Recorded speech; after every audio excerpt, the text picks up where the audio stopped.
Okay, so we'll finish this lecture up here. We left off talking about the experiences of Mary Johnson and her family. Um, Again, this is should be noted that this is an exception to the norm. I'm including it and kind of going into detail on it for a couple of reasons. First and foremost, it's the exception to the norm. It's to demonstrate how, in some cases, um, African Americans could there was a uh, percentage of free blacks in the colonies, as well as obviously enslaved populations as well. Um, so it gives us insight into, and because her experiences are documented, we can begin to try and examine this unique set of circumstances to provide us with another kind of sense of understanding, another aspect of experience here with regard to the colonial narrative. Uh, for Mary's family and its future generations, of course, the relationship between race and slavery is going to be increasingly um, difficult to distinguish and to separate one from the other. Um, There would be, we have examples where interracial marriages were outlawed, and African Americans could not hold public office and they could not testify in a court of law. And so here, even in a public setting and in the public sphere, African Americans are limited as far as their opportunities and as far as their equality within the public eye itself. Um, so this is I think what this type of testimonial provides is not only to give an idea of um, the breadth of experience itself, but also that to give an understanding of what I talked about earlier. That um, you have uh, when we engage in discussions of um, historical narratives, that it's important to understand that there is a lot of uh, I mean, people probably say gray area, but I mean, really what we're talking about is that there are a lot of nuances when it comes to experience, even within, um, again, perceivably what we might identify as homogenous groups. And simply because the overarching kind of experience is kind of um, from one perspective, doesn't mean that that the appreciation or kind of the um, historical context is quite complex. And really, it's in this kind of setting and the post-secondary course of study when we can really begin to get into these types of nuances. And it's absolutely essential to understand the degree and the extent of nuance because it helps us become more grounded, more oriented towards the understanding of others, towards the experiences of others. And again, creating a time and space for ourselves in which to come to terms with and to learn about these types of experiences, um, especially in the day and age in our contemporary society when um, increasingly people wish to be understood, in more individual terms, and not kind of as part of a larger uh, social, economic, political narrative. Now, that may be the exception. Of course, there are going to be exceptions to that, but again, um, you know, it's necessary to be kind of very circumspect when discussing um, and trying to uh, come to terms with, grapple with terms of identity. A second testimonial comes to us with the experiences of another colonist. This is another woman by the name of Margaret Harden Broeck. That's Hardenbroeck.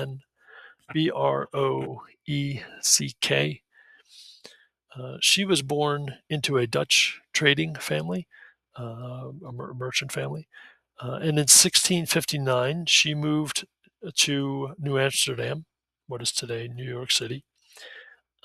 There she married, and interestingly, under Dutch law, Margaret could continue to pursue her own independent business interests.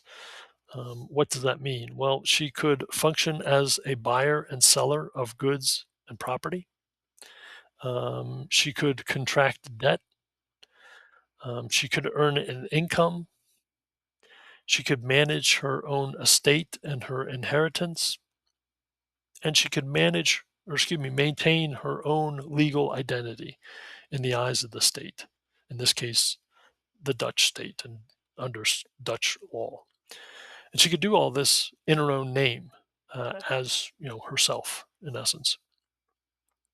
Also, in the Dutch legal field, she and her husband were married under the terms of US, which was recognizing that the husband and wife entered into the institution of marriage as equal partners. Now, her first husband died, and she would go on to marry a second time. But what's interesting here is that after her first husband's death, she was able to manage her share of her first husband's estate. That simply when she remarried, she was not going to forfeit that portion of her first husband's estate. That would not be turned over to her second husband. She would retain that for herself and be able to, oversee its administration as she saw fit. In 1664, however, England conquered the Dutch colonial holdings along the eastern seaboard. Again, I mentioned this, I think, in the last lecture or alluded to it, that when you have these colonial powers beginning to go to war with one another, again, in the latter portions of the 16th century, or excuse me, 17th century here, that means that per the terms of the treaties drafted, people like Margaret, who had been Dutch citizens, were now in Dutch colonies, were now going to be under English control, and begin the process of becoming English citizens. When that happens, they are no longer, or in the case of in the case of Margaret here, she is no longer under Dutch law. She is now going to fall under the jurisdiction of English law. When that happens in 1664, Margaret is going to retain her freedom, but her role in the public sphere is going to shrink. She could not purchase or hold real property in her own name as she had before, and her husband would have to buy and hold title to the land, enter into a contract on her behalf if she did wish to conduct business. And also, the the kind of operating or guiding principles of marriage, this idea of usus, was not observed under English law. So, as a result, women under English law retained smaller percentages of inheritance, basically contracting from one half to one third of inheritance. And so, in the public sphere here, Margaret was less independent. That she was no longer as kind of a legal entity in and of her own right, as she had been under Dutch law. So, just in this kind of very quick um, experience here, kind of cross section of Margaret's life, you can see that her standing actually got worse as she towards the latter portions of her life, largely as a result of circumstances well beyond her control. And so, as a result, this can give us another kind of perspective, another uh, way of understanding, the perceived kind of nuances of identity, and you know that you might be a Dutch citizen or subject one day and a then an English subject the next. And there was very little recourse for that to happen. I mean, she could have emigrated back to the Netherlands, once this transfer of power happened um, in New Amsterdam, in the New World. But her life, much of her wealth, much of her, what she knew, um, was in the new world itself. She'd almost be starting over if she had gone back to the Netherlands. These are the kinds of things that colonists had to grapple with and kind of deal with throughout the course of this period of world history here. So really, the takeaway is that there's no one narrative. Um, that was emerging from within these English colonies. It's also interesting that individual voices can still be heard in the historical record, as seen with the likes of Roger Williams and Anne Hutchinson, Mary Johnson, and Margaret Harden Browick, but with varying degrees of clarity. All we have to go on, really, especially with regard to Mary Johnson, is the public record that exists, in which she's interacting with the public, um, and the legal system itself. And that gets into part of this aspect as well. That the historical narrative usually is predicated on large amounts of recorded history.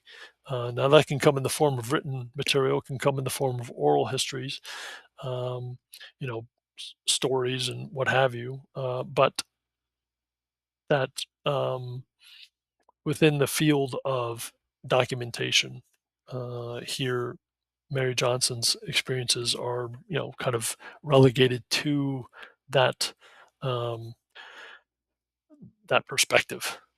So even you could argue that even within that, we're not getting a complete picture of her, thought process, of her feelings, of her um, reactions to what was happening in many cases. In the case of Williams and Hutchinson, we have better kept narratives, which record of people challenging the status quo, sharing their perspectives and their own interpretation of faith, and seeing the consequences of their actions, leading to exile and relocation to what is today Rhode Island, in order to live as they pleased in many respects. Again, turning back to Johnson and Hardin Browick, um, there was no real way to they could not and did not relocate voluntarily. They were more victims of circumstances. They had to adapt to the system that was imposed from outside and into their personal lives, invaded their personal lives in many respects. Um, that their lives could take turns for the better and the worse, um, in some respects.